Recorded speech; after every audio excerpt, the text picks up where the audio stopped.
Hi, I'm Jeff Altman, the Big Game Hunter, and I'm back with some more advice for you for getting ready to start your job search. Now, this one you may not have heard before, but I think it's a very important one. It's called doing a career inventory self-assessment. And part of the reason is most people kind of get locked into corporate descriptions and rarely take the time to think creatively about the skills needed, the human skills needed in order to be effective. Now, a friend of mine developed a model that I find particularly useful. So, kind of bear with me and jot down some notes and pause when you need to in order to write things down.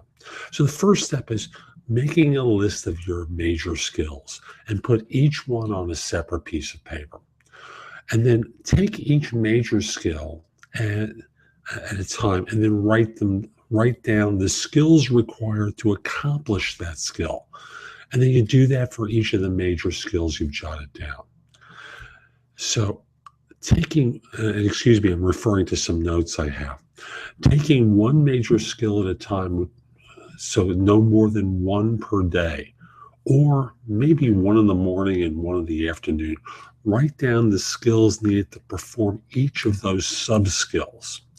Then write down the skills and it's necessary to perform the next level of skills. So you're taking it down a couple of different layers. So for example, I'm a headhunter.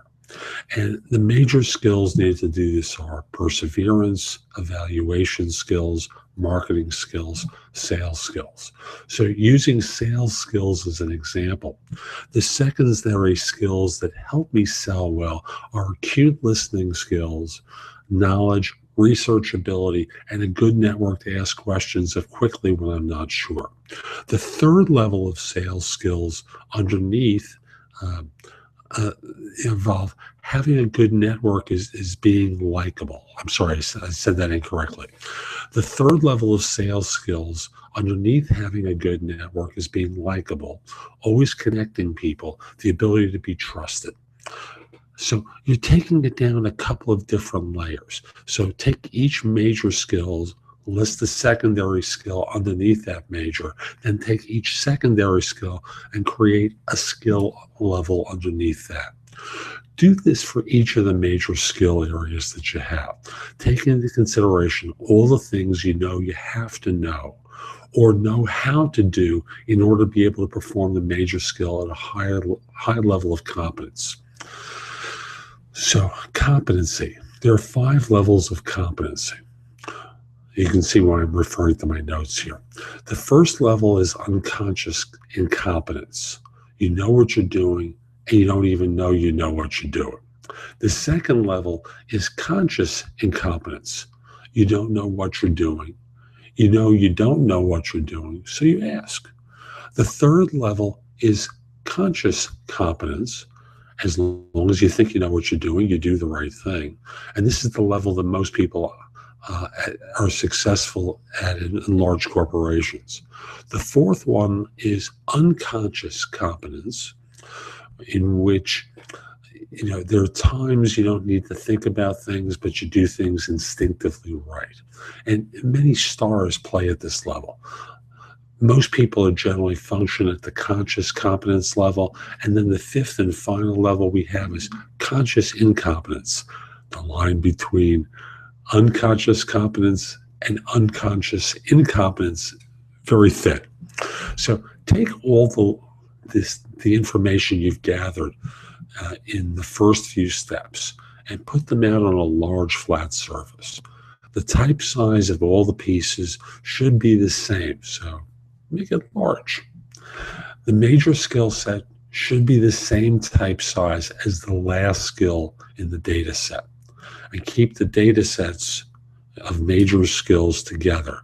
The order that the major skills are in doesn't really matter.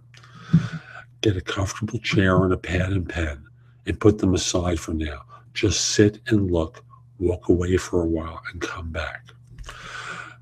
And then I'm going to ask you to rank the skills. Be patient. Spend time looking at all the things that you know how to do. You'll notice, for example, that number 4, I'm using this as an example, one major skill area goes very well with a skill from a different area. And the idea is to line things up into different data sets so that they fall into a number of categories, such as things I know I'm really good at and hate doing, things I'm really good at and love doing, things I can do if I have to, things I am consistently asked to do and I have trouble with. A thing that you can do almost all the time. And then the things I would love to do almost all the time in my job. So the idea is, and I know this may sound confusing, but be patient with it. It's going to take some practice to really do. But at the same time, get a small notebook that fits in your back pocket or purse. Don't use a recorder. At the top of the first page, write what I want.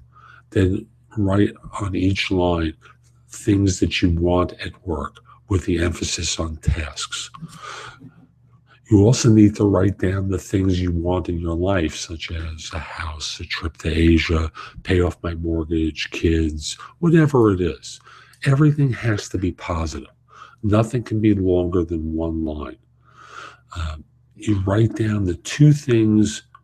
You never write down more than 2 things in 1 hour. And everything you write down as things you want in the job must be things that you can actually do. This can take several weeks of time. And when all is said and done, it's an important thing for you to do as you're rolling out your search. Because at the end of the day, you want to be able to figure out the things that you want in your life, what you're competent to do in your life, the things that you want in your next job.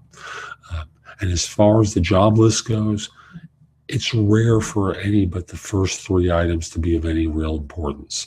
So you should be able to define a job that encompasses those 3 items and ask yourself, if you found a job that contained, let's say, 2 or 3 of those items, would you be satisfied? So think in terms of more than 3. Think in terms of 5, 6, and 7. And if you need help with this process, contact me. I'll send you a link to where you can compensate me, and we'll schedule time to work through this. It does take time to do, but at the end of the day, it's very worthwhile. I'm Jeff Altman. Hope you found this helpful. My website is thebiggamehunter.us. Visit the site, go exploring, and connect with me on LinkedIn. The address is linkedin.com/IN/thebiggamehunter. Hope you have a great day. Take care.